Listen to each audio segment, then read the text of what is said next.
Your program will begin shortly. Launch sequence. Activate.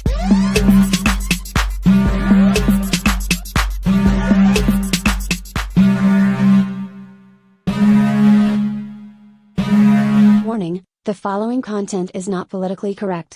Viewer discretion is advised.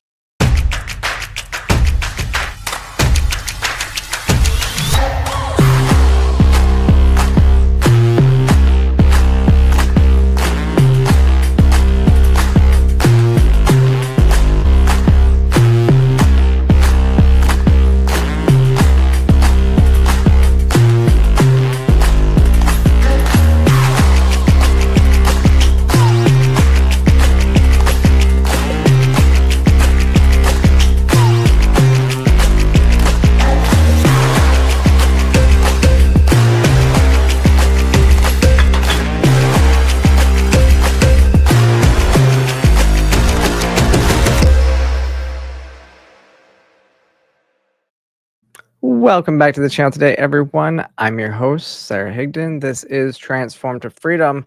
It's been a couple weeks. It's been a couple long weeks. I've been out having some fun, doing some, getting some work done. If you don't know, I was at, 2 weeks ago, maybe not 2 weeks. It was, I was at Freedom Fest, which was in Palm Springs, which was a great time. Got some stuff done. And I actually have some content coming from that, and I hope y'all enjoy. I was on a panel with it was actually just a fireside chat with me and James Lindsay, which was great. And then I sat down to interview James as well. I also interviewed with Jennifer Say, and just had some really good conversations with both of them. And so the long forms of those interviews should be coming out on Free the People's website, and then you'll also see, or on their channel, and then you'll see I'll have some clips and stuff just from those over here on my channel. But if you want to make sure you see the full videos, make sure you head over to Free the People and subscribe over there. And then last week, it was actually my first time going up to Pork Fest. So I went to Pork Fest, which is done by the Free State Project up in New Hampshire, and I had a great time up there. It was my first time, and camping and the community up there was really impressive. I really enjoyed myself there. Now I will say, it's taking me a little bit of time to kind of get back into the groove of things, though, right? 2 weeks gone doing these things is a little rough. Not gonna lie, I'm a little bit exhausted even today. So I came back from California, and that West Coast trip, always like the time zone change. So I'm on the East Coast. It's 3-hour time difference. So that time change always gets me. And then you're always doing some cool stuff, and you're hanging out with people. So you're staying up late and then getting up early because your body's getting you up. And so my sleep has been completely off. And then go up to New Hampshire.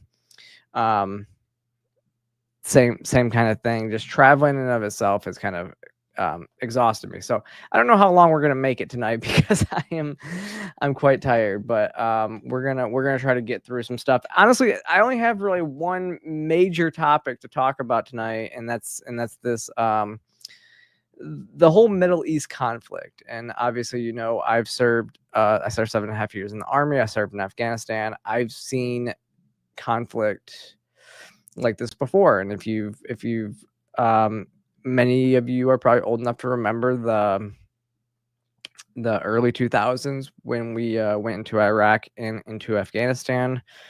And a lot of this has very much sounded like the talking points have been very similar. But there's been some, honestly, the news is changing as we speak. Like there is, within the last hour, there has been updates to this conflict, and we're going to talk a little bit about that. And hopefully, you know, nothing I could be missing some stuff during this broadcast because things are happening while we're speaking during this broadcast. But before we kind of get into the whole Iran, U.S. Israel Iran situation, I do want to point out that one of the big news stories from this week was the Supreme Court has upheld Tennessee's ban on child sex changes. So Tennessee's ban, this is a huge deal because this was the first court case that went to the Supreme Court on this matter. So what is it? 24, 26 states have passed bans on allowing minors to receive cross-sex hormones, surgeries, and puberty blockers. Some may have left the puberty blockers out, like here in Georgia, we don't have puberty blockers banned, but we do have bans on surgeries and cross-sex hormones. Now, this is obviously a big deal because it sets the precedent that anybody who wants to go that states can now start to ban this stuff, if there's any more challenges to the other rulings, this is the supreme precedent for that. What I will say is it is really interesting because I have seen some of the leftist trans people kind of out there saying that this kind of paves the way now for them to ban adults from medicalizing, which I don't think that's true at all. I think there's a little bit of hysteria in that because I think so when you realize that the argument that they were trying to use was the argument that minors can have it was a sex discrimination case. So they used the 14th Amendment where you can't discriminate based on sex in there.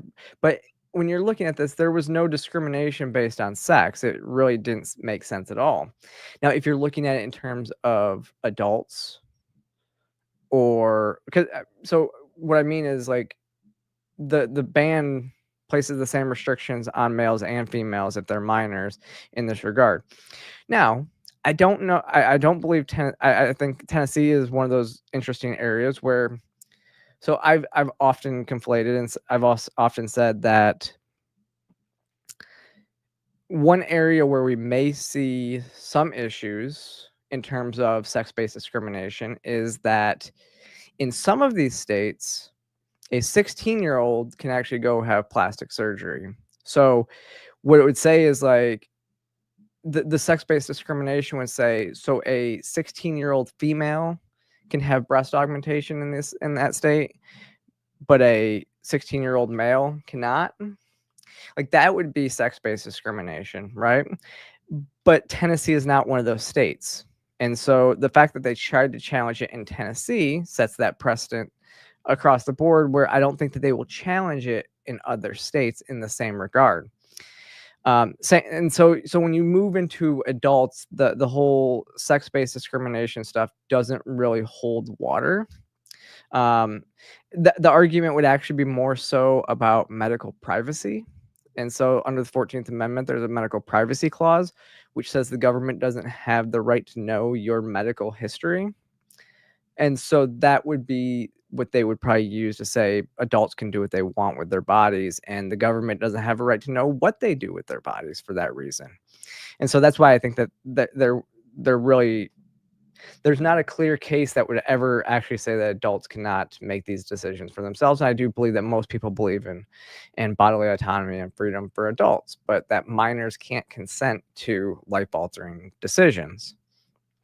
It's a reasonable position to take. And like I said, and then you would still have like going into it, even the sex-based discrimination, like a male, an adult female can take estrogen, but an adult male can't if they wanted to. An adult male could have An adult female can have breast augmentation, but an adult male can't if it's in terms of gender dysphoria. Like, there's a whole lot of scrutiny that would go into it for adults that doesn't come into play when it goes to minors.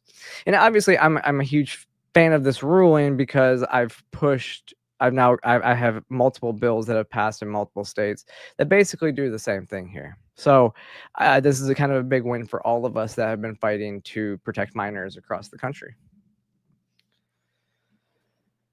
And actually, in the ruling, Clarence Thomas scorches the expert class. So in this, he says, one of the arguments that was being made is that all major professional associations of health, or all major medical associations, agree that this is evidence-based care, right?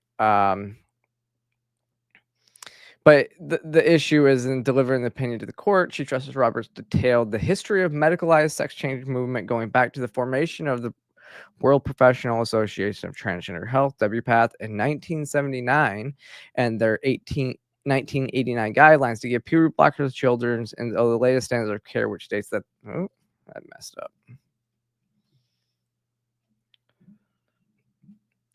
The fact that every major medical association in the United States supports this position that child sex change are totally fine. Of course they did, because they were following the WPATH guidance, which in many cases is arbitrary and not based on scientific evidence.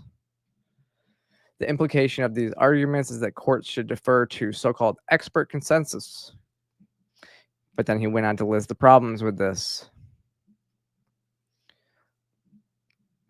First, so-called experts have no license to countermand the wisdom, fairness, or logic of legislative choices. Second, contrary to the representation of the United States and the best private plaintiffs, there is no medical consensus how to best treat gender dysphoria in children. Third, notwithstanding the alleged experts' view that young children can provide informed consent to irreversible sex change treatments, whether such consent is possible is a question of medical ethics, and states must decide for themselves. Fourth, there are particularly good reasons to question the expert class here, and recent revelations suggest that leading voices in this area have relied questionable evidence and have allowed ideology to influence their medical guidance.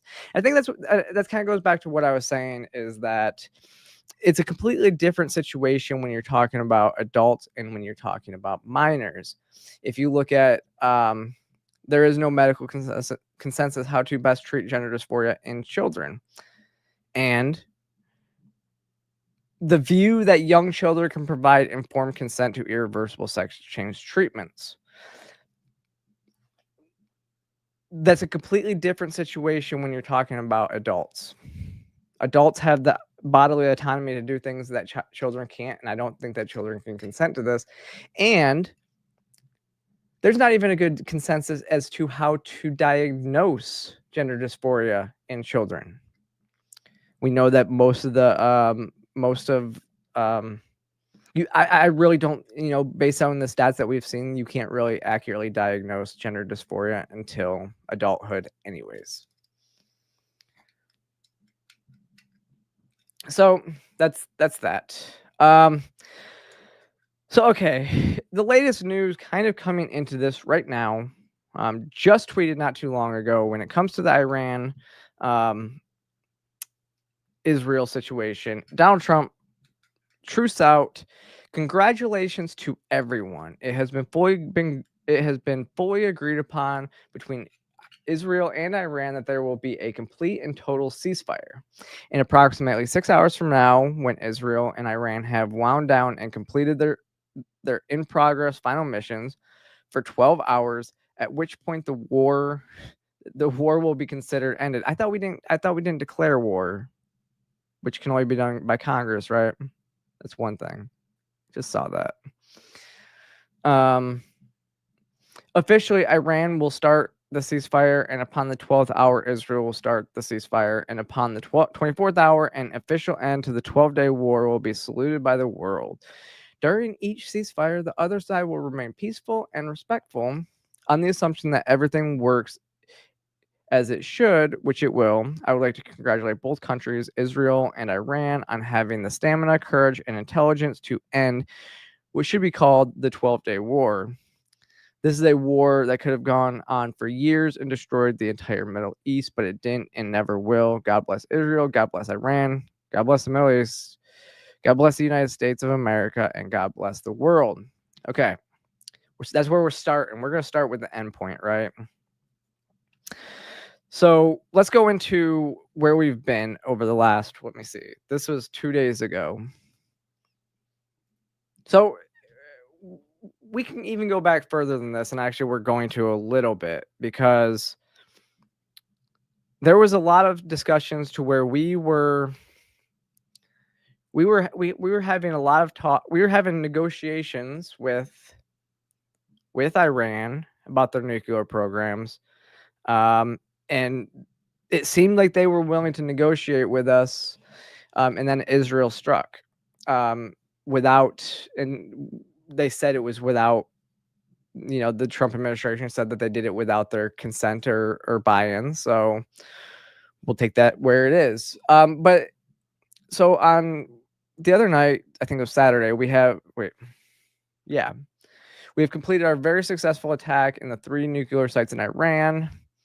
All planes are now outside of Iranian airspace. A full payload of bombs was dropped on the primary site. All planes are safely on their way home. Congratulations to our great warriors. There is not another military in the world that could have done this. So basically congratulating, because we dropped a bunch of bunker busters on these nuclear sites to try to, I guess, stop them from enriching uranium and building a bomb, which they've been saying that they, I'm old enough to remember that we have always been 15 days away from Iran obtaining nukes, even though Tulsi Gabbard said back in March that they never started their program after 2003. So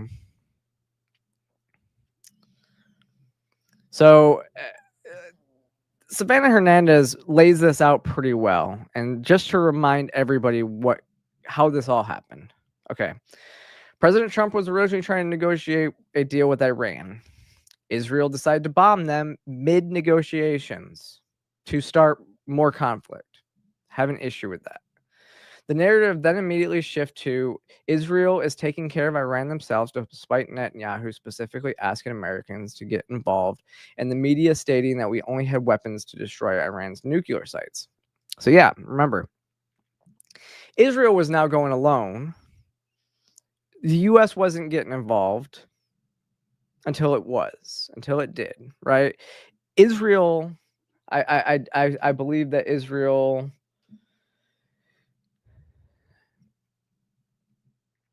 I believe that Israel was not happy with the way that we were negotiating. They immediately fired on Iran without our permission in an attempt to get the president to join in. Because the thing is, Iran is 4 times the size of Israel. This is like going up and punching, like if you're like 5 feet tall, going and punching your 6 feet tall bully in the mouth and then hoping that your big brother steps in to save you. Like that's what Israel just did. That's what Israel did in this situation. I had somebody ask me, well, what do you do if you're Israel? I'm like, you know what? They're the ones that started this. Like this iteration, Israel started this. We were negotiating. Israel started this conflict. It wasn't the United States. It wasn't Iran didn't start this. And if you really want to go back and learn the history of this region, go back and look at how the Iran and Afghanistan in all reality, but Iran in the early 50s was very similar to New York in the early 50s, right? Tehran was very similar to the development of New York City in the early 50s. The United States, the CIA executed a coup d'etat in Iran, which overthrew their government, overthrew their democracy that they had in their country. In the government that established there was was not very well liked, and that led to the 1979 Iranian Revolution, which implemented the power that is currently in power into it ushered them into power, right? And so if you really want to go back and see who started this all, it was the United States executing a coup in Iran in the early 50s. That's how and since then, yes, our military involvement in the Middle East has only sought to destabilize the entire region, with a little bit of help from Russia. I will say, the Russian invasion of Afghanistan was one of those situations where Russia definitely helped to destabilize the region a little bit. But at the same time, we got into it in the Cold War era.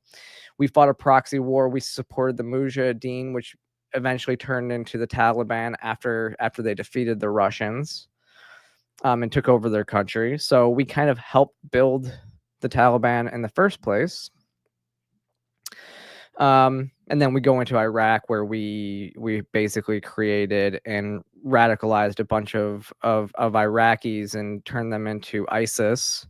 So we created ISIS in the north of Iraq and into Syria, and now we just basically back the overthrow of the Syrian government to people that aren't very friendly to us either. So there's a lot of history within the Middle East that just goes to show, like, this didn't start yesterday. This didn't start last year, but this current iteration, we were negotiating with Iran, and Israel decided to drop bombs on Iran. And I'll tell you this, okay? I started to realize this very much so. I do not like the Israeli government, like, period.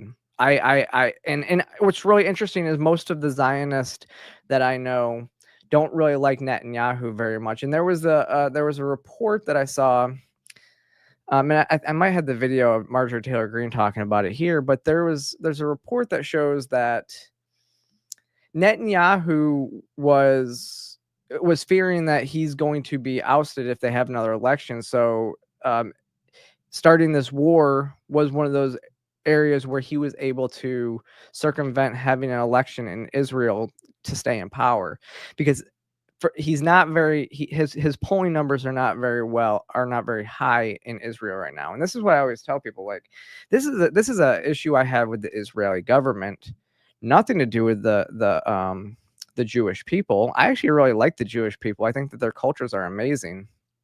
I think that they actually have a form of community which most religions should have, and I enjoy going to hang out with them. But I would say even the Israeli people, I have nothing against the Israeli people, but I really don't like their government.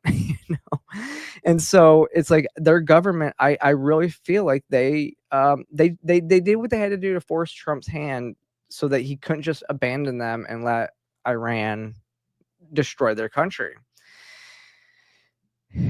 But that's their government, not the people.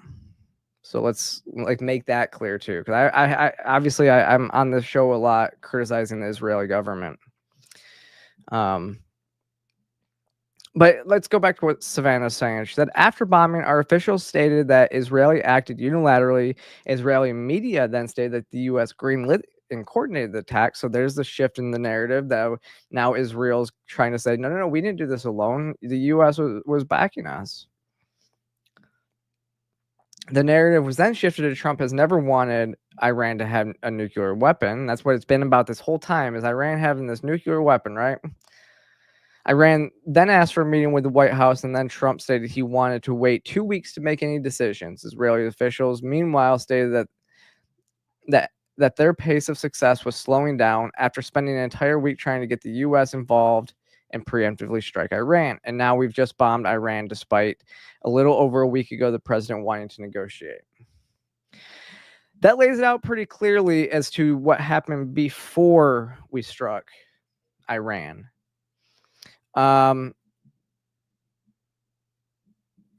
And then you have, we're talking about this and everybody's concerned about, regime change and everything like that. But then you have, like, everybody in the administration starts talking, no, this isn't about regime change. The Secretary of Defense says this mission has not been about regime change. A lot of the neocons online have been pushing for regime change because that's what they always push for. And we're saying, they're also saying that we're not putting boots on the ground, but in order to have regime change, you have to put boots on the ground. And really, bombing strategic locations doesn't really do anything because it just allows the enemy to regroup. So if you really want to stop them, you don't just bomb them. You actually have to put boots on the ground, which I think would be a huge mistake. So then, I had this clip from Massey, but Trump's been going after Massey this whole week, and let me see. I have to stop sharing.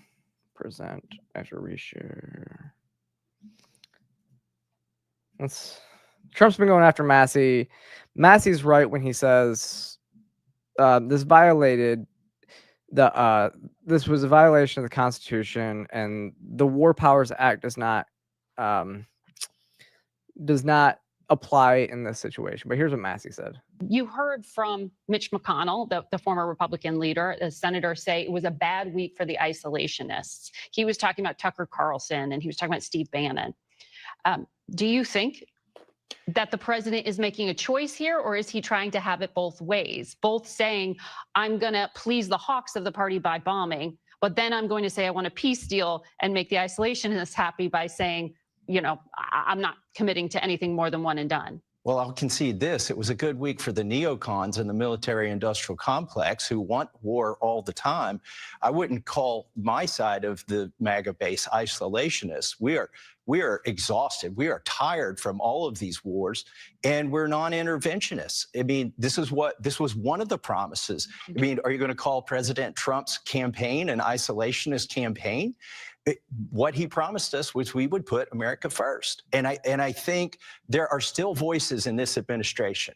You've still got J.D. Vance. You've still got Tulsi Gabbard.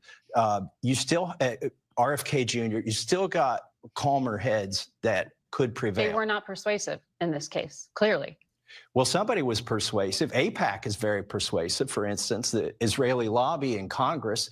If you look at my colleagues' feeds now, they all look the same. They're all tweeting the same message that we've got to support Israel and we've got to do this.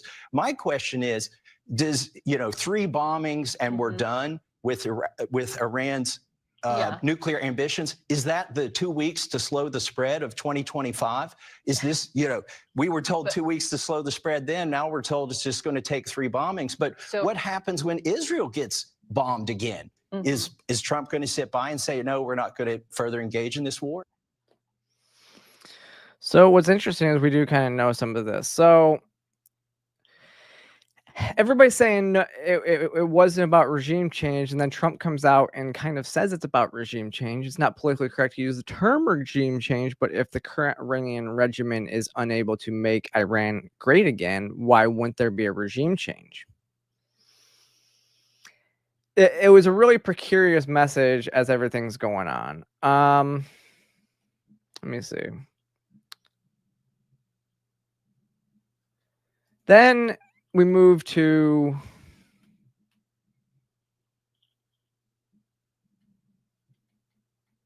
Marjorie Taylor Greene and Matt Gaetz. This is a pretty interesting statement from Matt Gaetz. So Israel didn't kick their regime change habit with Iraq or Libya or Syria. It seems they need another fix.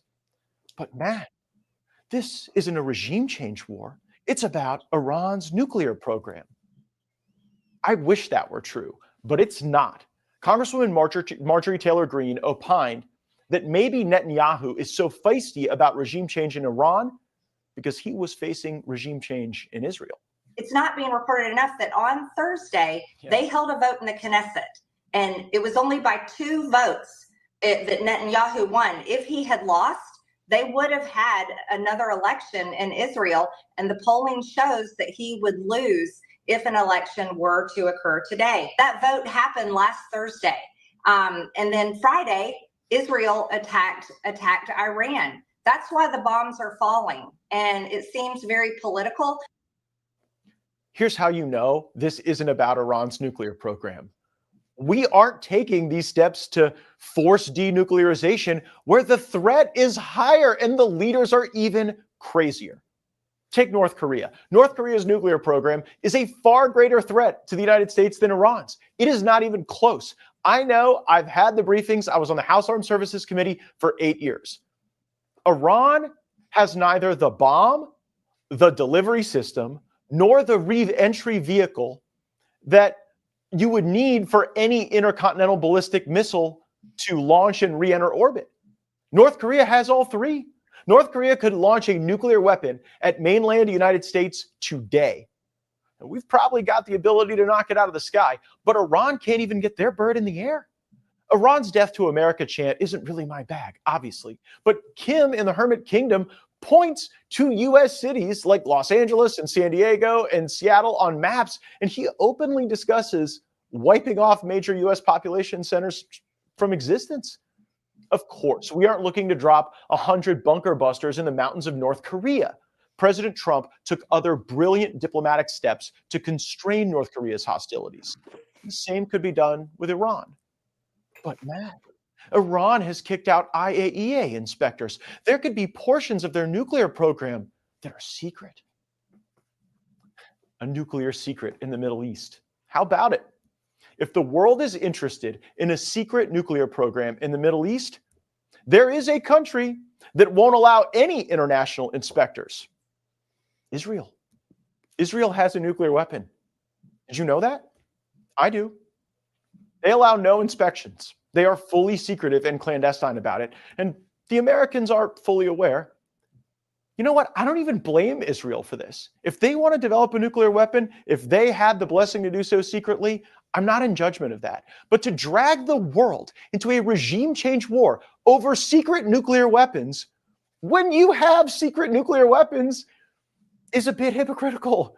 President Trump is the kind of guy who never gives up on a deal. Throughout his life, he's probably made deals and made lots of money on them, even when others walked away or didn't see value in a transaction. So here's a deal. How about Iran and Israel both give up their secret nuclear weapon programs? If Trump got that deal, he wouldn't only get the Nobel Peace Prize, they'd probably name it the Trump Peace Prize forevermore. So, I mean, a lot of that makes sense.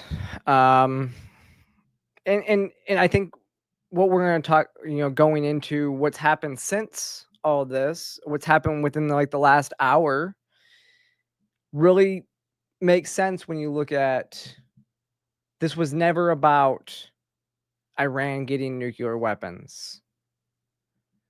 And again, going back to what Tulsi Gabbard said in March, that they were no closer. Because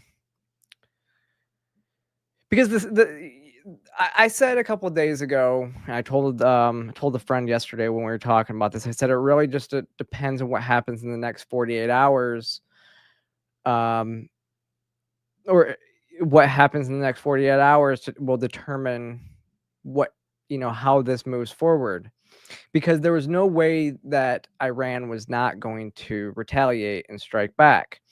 The question was it going to be a Soleimani situation where they have to retaliate to save face? Or was it going to actually be a full-on onslaught to our bases in the Middle East? Well, it seems like it was probably the former. So Donald Trump came out with a statement, said any retaliation by Iran against the United States of America will be met with force far greater than what is witnessed tonight. Thank you, Donald Trump, President of the United States. Keeps signing off with his title.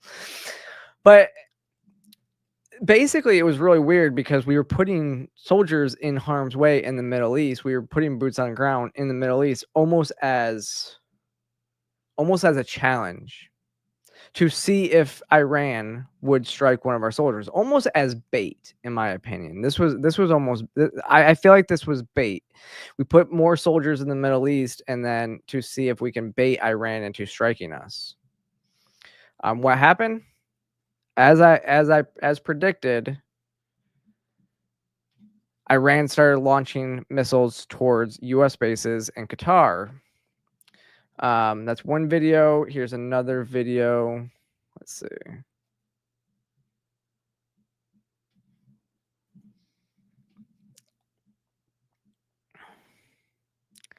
Lots of rockets, and they're shooting them down. So that's kind of what's going on. They're being shot down. So with all that said, Donald Trump responds to Iran, and apparently, according to this statement, Iran gave the U.S. early notice, but also apparently there's also rumors that we also gave Iran early notice when we struck their nuclear sites. Potentially. It was, I mean, I don't know, because it doesn't seem like it. Because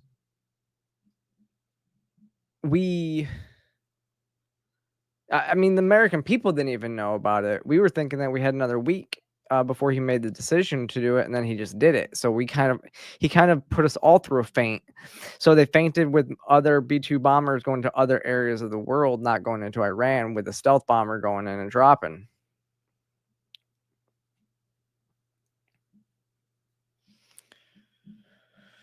So Donald Trump responds to the Iranian response and says, Iran has officially responded to our obliteration of their nuclear facilities with a very weak response, which we expected and have very effectively countered. There have been 14 missiles fired, 13 were knocked down, and one was set free because it was headed in a non-threatening direction. I am pleased to report that no Americans were harmed and hardly any damage was done. Most importantly, they've gotten it out of their system, and there will be hopefully no further hate. I want to thank Iran for giving us early notice, which made it possible for no lives to be lost and nobody to be injured. Perhaps Iran can now proceed to peace and harmony in the region, and I will enthusiastically encourage Israel to do the same. Thank you for attention to this matter. But here's the thing. Actually, now it seems like this may be another just trying to force disinfo campaign, like Luke Gronkowski says, because just before we came on the air, breaking White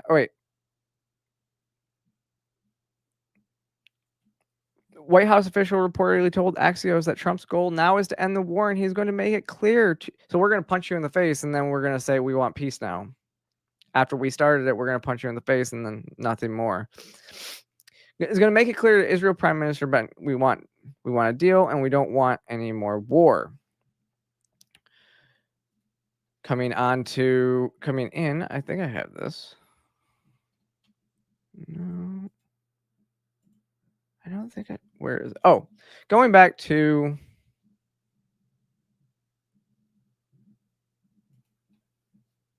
the first statement that I showed is Trump congratulating everyone. It has been fully agreed upon between Israel and Iran that there will be a complete and total ceasefire. However, actually, where did that go? Let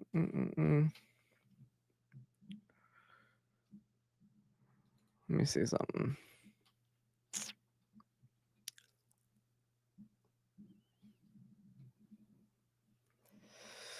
Here it is.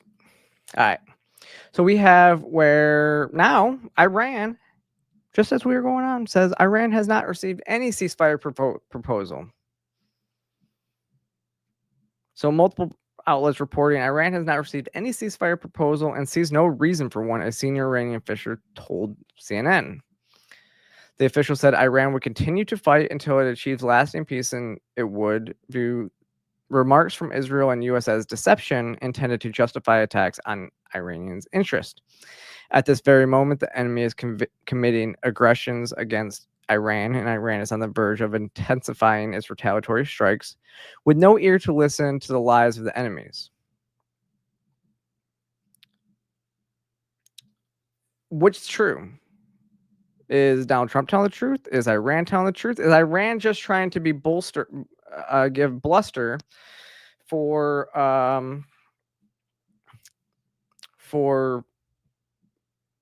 its people, like to save face in the world, and be like, we're not going to be bullied into this. And then you have the neocons now are turning on Trump for wanting to have peace in the world, which is really interesting because Trump hurt a lot of his anti-war base with these actions, and now because he's not going far enough, you have people like Mark Levin saying that now shifting the goalpost, right? It was all about their nuclear program. Iran can't get nukes. We can't do this. And now the masks are coming off, and they're now just calling for regime change as well, right? So the Iranian Nazi regime is desperately trying to hold on to power with no effective options. Will the regime be provided an off-ramp without surrender unconditionally? Remember, Trump's words from the very beginning were also unconditional surrender. That was like a truth that he put out there. In other words, will the regime be given a lifeline and survive to terrorize and murder, build more ballistic missiles, and develop nukes and intercontinental missiles in the future? That would be disaster. That would be a disastrous outcome after all of this. Calling for regime change. The neocons totally want the regime change war in Iran. I gotta restart this again. But we have Lindsey Graham takes to the Senate floor to push for regime change in this after all of this situation. Here's what he said. It's about a religious agenda. Why do they do what they do? Religious, fanatical beliefs, a master religion for the world. And if you don't believe that, you have missed a lot. That's what they want. And the only way they're not going to get there is for somebody to stop them. What did Hitler want? To take over the entire world and create a master race. Anybody that didn't fit his definition of the right kind of person was imprisoned or killed. The Ayatollah and his henchmen have that same view, but it's religiously driven. So pushing for regime change war. When in reality, let's actually look at what they want.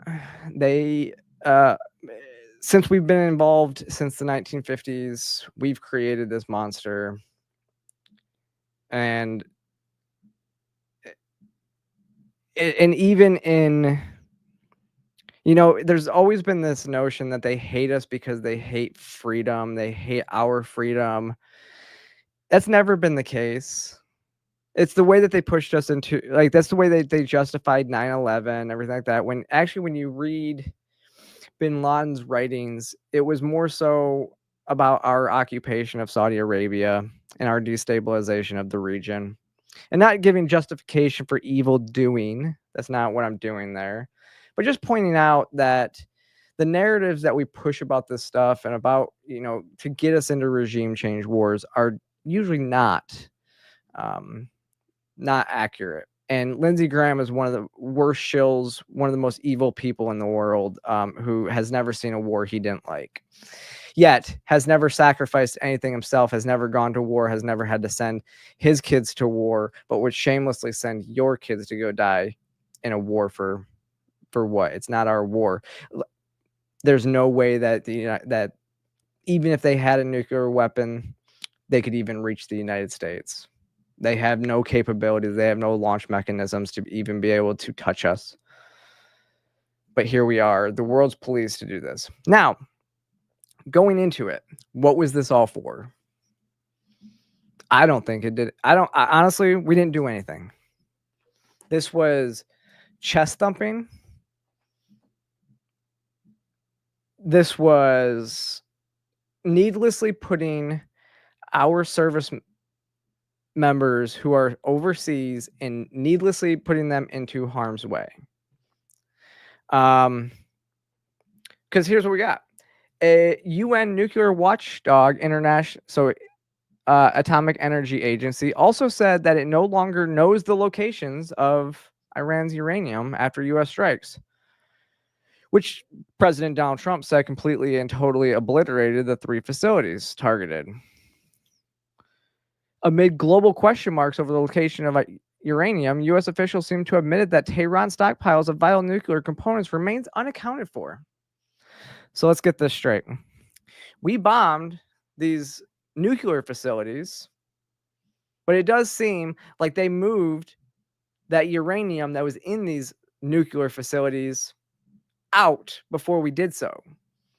So we didn't do anything. We didn't stop anything. They still had the same capabilities that they had yesterday, and now they just have a reason to go further and do it, because it's like, hey, if we stopped our nuclear program back in 2003, like we said we would, and then they still bomb us, what's the point in not going further and actually producing nuclear weapons the next time?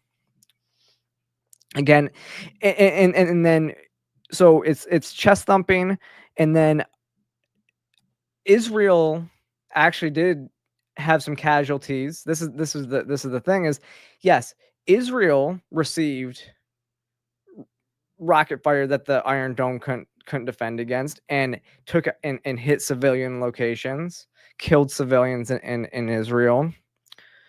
And then it puts our troops that are stationed in the Middle East into harm's way for no reason.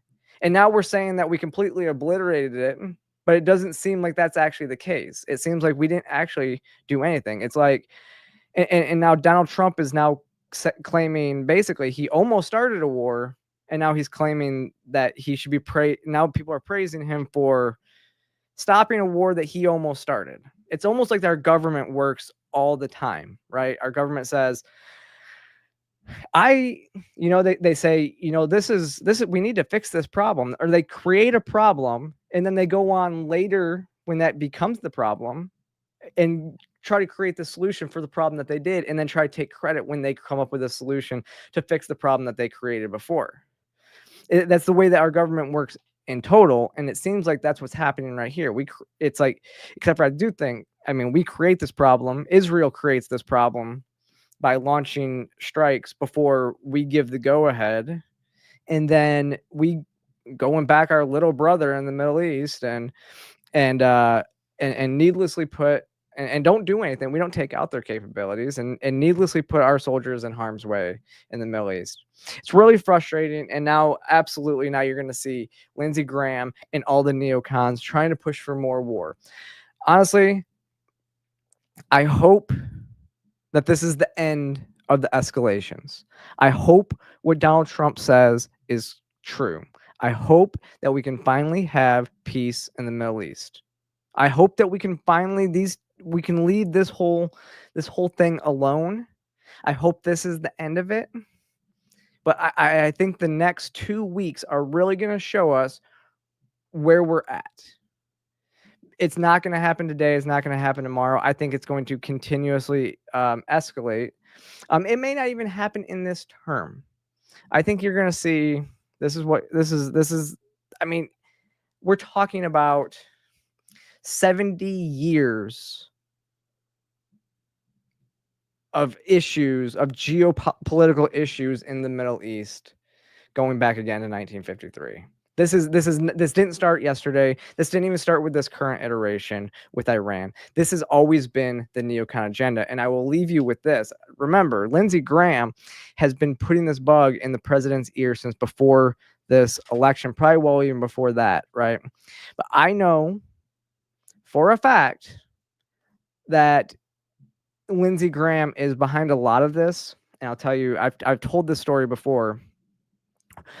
When I was at the CNN debate, because I was in the spin room for the CNN debate, and I walked to the top of the stairs, I grabbed my stuff, I was putting my jacket on because it was raining outside. I was putting my rain jacket on. And when I put it on, I look up and I turn to the left and I look up and I see none other than Lindsey Graham standing there with his security people and his staffers. And next thing I see is next thing that happens, his phone rings. Yes, Mr. President. He's getting a call from Donald Trump, right? And praising him and saying, that was an amazing job, Mr. President. You won that hands down, nothing bad. And then I hear him say, and this is a complete mistake on Lindsey Graham's part to say these to have such a loud conversation amongst a bunch of reporters, right? But he says it's talking about Hamas and Iran and all these areas, and he says now they're shaking, Mr. President, because they know you're coming after them. And when I heard those words, I just looking back at the conversation, there was identifiers as to who he was talking about, and it was talking about foreign policy, and I can only assume it was either Iran or Hamas, but I'm 90% sure it was mostly about Iran. Just kind of trying to remember what the context of those words were, but I do absolutely remember that it was about foreign policy. So Lindsey Graham has had this hard on to go into the Middle East for a very long time and has been pushing Trump. Now, in the administration, you have Tulsi Gabbard, RFK Jr., you have, Thomas Massey said, you have JD Vance, who apparently JD Vance just a couple of days ago had said that it's not our fight. We shouldn't be going into Iran. We shouldn't even drop bombs in Iran. And so when you have all these people in the administration, and yet the president still goes out there and does this, the question really is, who is he listening to? And my fear is that it's Lindsey Graham. But thankfully, he comes out in support of peace. And Lindsey Graham is on the House or on the Senate floor calling for regime change wars, which a lot of these people would say nobody wants boots on the ground. Nobody wants this. But again, we did nothing. This is actually very reminiscent of Iraq. See, this is how long some of these things can take to shape up, because remember in the early 90s, we dropped bombs on Iraq and didn't put boots on ground initially. That didn't work. That was a massive failure. You can't just drop bombs and then hope that your enemy stops moving. You have to actually put boots into the area, into the breach where you just drop those bombs to secure the area. So early 90s, we dropped bombs in Iraq. Didn't stop Saddam, and then we go in 2003, 10 years later. So we could be looking at another long haul situation where we don't know what happens for 10 years. This is an ever evolving situation where we just have to keep focused and keep pressure on President Trump to not get more involved in this war, and to get Netanyahu out in Israel, because Netanyahu is pulling us into war for them. Even so, because it's like, Iran is 4 times the size of Israel. 4 times the size. So they need us to strike with them. Now, if this was a defensive situation where Iran attacked first, we'd be having a much different conversation as to what I think the U.S. should be doing with Israel. But at this time, Israel in this current iteration started this. And so I do think we just have to hope cooler heads do prevail and our soldiers stay out of harm's way. And Trump really has stopped this conflict for now. So, all right, y'all. Thanks for joining today. Like I said, it's been an exhausting week, and this whole situation was still unfolding until we even got going today. But I do, like I said, I have more stuff coming out this week. I did my interview with James Lindsay, should be out this week, hopefully. And then, but it'll be out over on Free the People, and then I'll have one of the clips coming on over here. So make sure to go to Free the People and subscribe to their channels across all social media platforms. Like I said, so you guys know, I will put this out there. Like, you guys know that I'm the digital marketing manager over at Free the People, but this show is not in conjunction and is not is not sponsored. Like this, my channel here is my independent channel and is not really associated with Free the People. So what I say here is not necessarily indicative of the organization as a whole. It's not necessarily what everybody believes. There's not even their stances on things. This is my personal opinions, not my employers. Just want to put that caveat out there, but definitely do go check out, do go subscribe to Free the People and check out all the amazing stuff we're doing over there.